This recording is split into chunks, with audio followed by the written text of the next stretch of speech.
বন্ধুরা, আপনারা সবাই কেমন আছেন? আজকে আমাদের রেসিপি একটি থালি।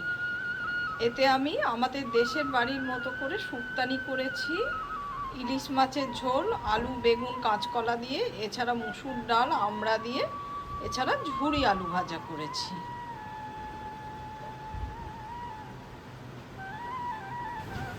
আলু ভাজাটা কত মুচমুচে হয়েছে, এই দেখুন একটা মুচমুচে আওয়াজ পাওয়া যাচ্ছে। কড়াইতে সর্ষের তেল ঢেলে দিলাম। কড়াইতে তেলটা আমাদের গরম হয়ে গেছে, আমি সর্ষে দিয়ে দিলাম।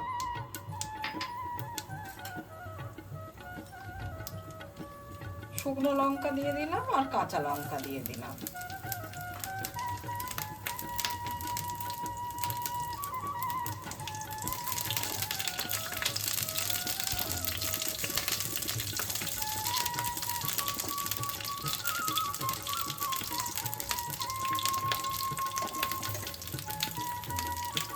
মুসুর ডাল আর আমড়া আমি সেদ্ধ করে রেখেছি, দিয়ে দিলাম।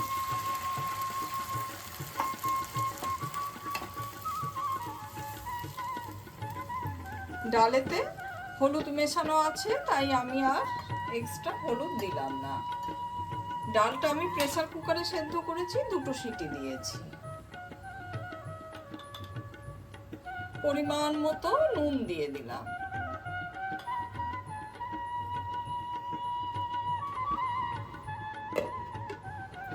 এবার আমি ঢাকাটা খুলে দিচ্ছি। আমড়া দিয়ে মুসুর ডাল যে আমাদের পুরোপুরি রেডি। টকের এই ডাল খেতে কিন্তু ভীষণ ভালো। আম তো শেষ হয়ে গেছে, এখন আমড়ার সিজন। এইরকম ডাল করলে ভাতেতে খেতে ভীষণ ভালো লাগে। সর্ষের তেল ঢেলে নিলাম। সর্ষের তেলটা গরম হয়ে গেছে, আমি কালো জিরে ফোড়নে দিয়ে দিলাম। কাঁচা লঙ্কা দিলাম, শুকনো লঙ্কা দিলাম।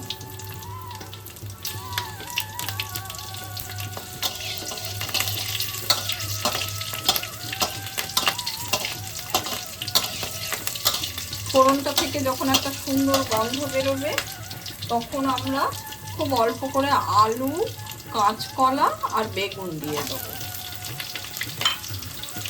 অতিমাত্রায় সবজি দেবার দরকার নেই। হলুদ দিয়ে দিলাম।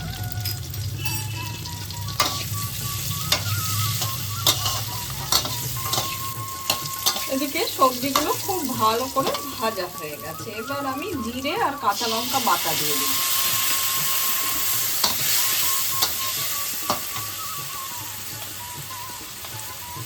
পরিমাণ মতো নুন দিয়ে দিলাম।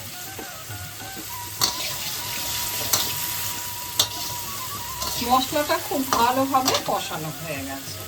এবার আমি জল ঢেলে দিচ্ছি।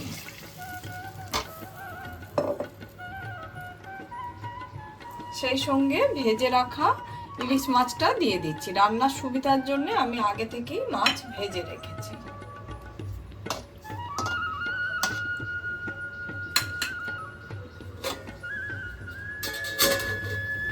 প্রায় 10 মিনিট হয়ে গেছে। এবার আমি ঢাকাটা খুলে দিচ্ছি। আলু পুরোপুরি সেদ্ধ হয়ে গেছে। ওপর থেকে আরো কিছু কাঁচা লঙ্কা দিয়ে দিলাম আর একটু সর্ষের তেল। জিরে বাটা দিয়ে আলু বেগুন কাঁচকলার এই ঝোল, এটা কিন্তু আমাদের দেশের বাড়ি। নর্মালি লোকের বাড়িতে আলু আর বেগুন দিয়ে হয়, কিন্তু এখানে অল্প করে কাঁচকলারও ব্যবহার আছে। এর জন্য এটা খেতে কিন্তু আরও বেশি ভালো লাগে। আমার এই রেসিপিটা আপনাদের যদি ভালো লাগে, তাহলে লাইক শেয়ার কমেন্ট আর সাবস্ক্রাইব করতে ভুলবেন না আমার চ্যানেল।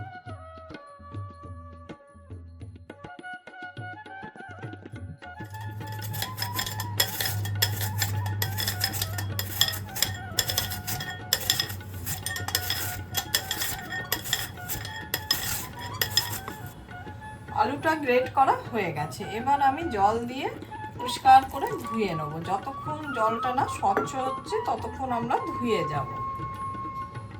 পরিষ্কার করে ধোয়া হয়ে গেছে। এবার এই যে আলুটা আছে, এটাকে আমি ফ্রিজেতে রেখে দেবো খুব কম করে 1 ঘন্টা। শুকনো খোলায় কিছুটা সর্ষে আমরা ড্রাই রোস্ট করে নিচ্ছি। এই দেখুন ফেটে ফেটে উঠছে, তখনই জানবেন যে সর্ষেগুলো এবার ড্রাই রোস্ট হচ্ছে। ড্রাই রোস্ট হলে সুন্দর একটা গন্ধ ছাড়বে, তখনই জানবেন যে সর্ষেটা ড্রাই রোস্ট হয়ে গেছে। কড়াইতে সর্ষের তেল ঢেলে নিলাম। কড়াইতে সর্ষের তেলটা গরম হয়ে গেছে, আমি কিছু বড়ি ভেজে নিচ্ছি। এগুলো কিন্তু বাড়িতে তৈরি বড়ি, বিউলির ডালের। বড়িগুলোকে ভালো করে ভেজে নিতে হবে।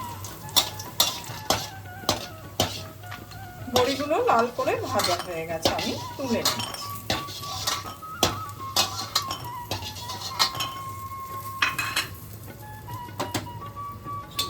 এবার আমি কেটে রাখা উচ্ছেটাকে ভেজে নিচ্ছি।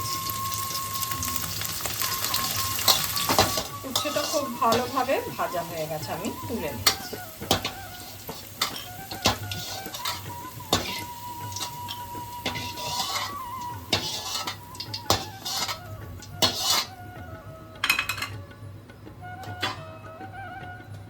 ওই উচ্ছে ভাজা তেলে আমি বেগুনটাকে ভেজে নিচ্ছি। এদিকে বেগুনটাও কিন্তু আমাদের খুব ভালোভাবে ভাজা হয়ে গেছে, বেগুনটাকে তুলে নিচ্ছি।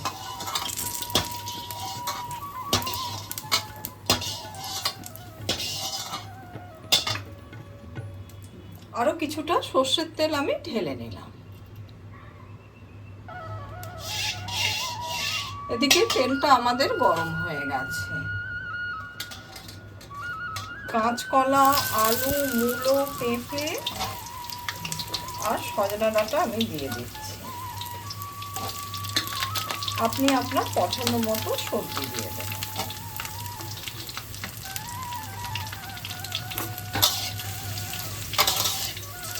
এদিকে সবজিগুলো আমার খুব ভালোভাবে ভাজা হয়ে গেছে।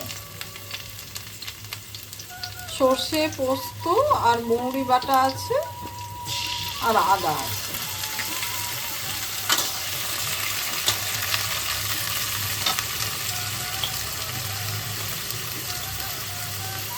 পরিমাণ মতো নুন দিয়ে দিলাম।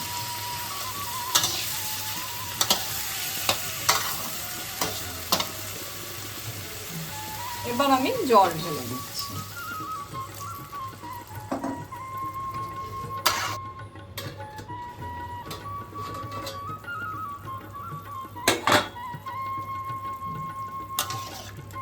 এদিকে এই সবজিগুলো আধা সেদ্ধ হয়ে গেছে। এবার আমি ভেজে রাখা বেগুন, উচ্ছে আর বড়িটা দিয়ে দিচ্ছি। যেহেতু বাড়িতে তৈরি বড়ি, এটা একটু সেদ্ধ হতে সময় লাগবে, আর দোকানে কেনা বড়ি হলে একদম শেষে দেবে।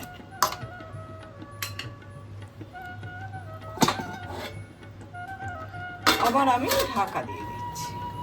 এদিকে 1 চামচ ঘি গরম করতে বসিয়ে দিলাম। ঘিটা গরম হয়ে গেছে, 2টো তেজপাতা আর 5 ফোড়ন দিয়ে দিলাম।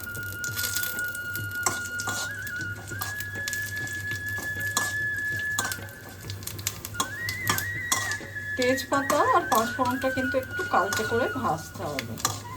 এদিকে সবজিটা আমাদের সেদ্ধ হয়ে গেছে, আমি ফোড়নটা দিয়ে দিচ্ছি।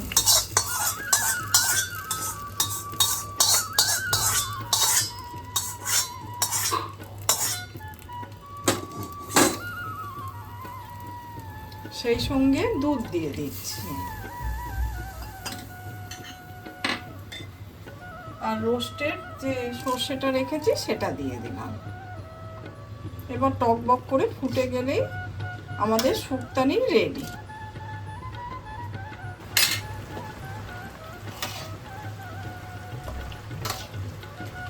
এদিকে শুক্তানি আমাদের প্রায় হয়ে এসেছে। আমি আরো একটু সর্ষে দিয়ে দিলাম, রোস্টেড সর্ষেটা, আর ওপর থেকে এবার একটু চিনি দিয়ে দিচ্ছি। আমাদের দেশের তৈরি এই শুক্তানি আপনাদের কেমন লাগলো আমায় লিখে জানাবেন। আপনারা বাড়িতে বানাবেন, সম্পূর্ণ ভিন্ন স্বাদের হয় এই রোস্টেড সর্ষে দেওয়ার জন্য, খেতে ভীষণ ভালো হয়। রান্নাটা আমার পুরোপুরি হয়ে গেছে। এবার আমরা ঝুরি আলু ভাজাটা করব। ডিপ ফ্রিজ থেকে 1 ঘন্টা রেখে আলুটা বের করে নিয়েছি। এই দেখুন, ঠিক এই রকম যেন হয়ে যায়। এদিকে কড়াইতে আমরা তেল গরম বসিয়ে দিয়েছি। এবার এই আলুটা খুব অল্প করে দেব, তেলেতে দিয়ে ভাজবো। আর ক্রমাগত একটু নেড়ে দিতে হবে। এই নাড়ানোটা থামলে চলবে না, আর গ্যাসের ফ্লেমটা যেন হাইতে থাকে। এই দেখুন আলুটা কিন্তু খুব ভালো করে ভাজা হয়ে গেছে, এবার আমি তুলে নিচ্ছি।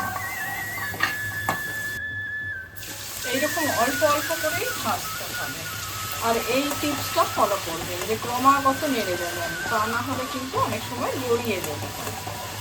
আর গ্যাসের ফ্লেমটা সবসময় হাইতে রাখবেন।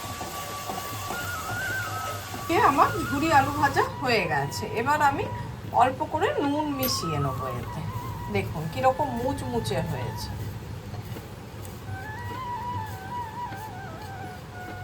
এই দেখুন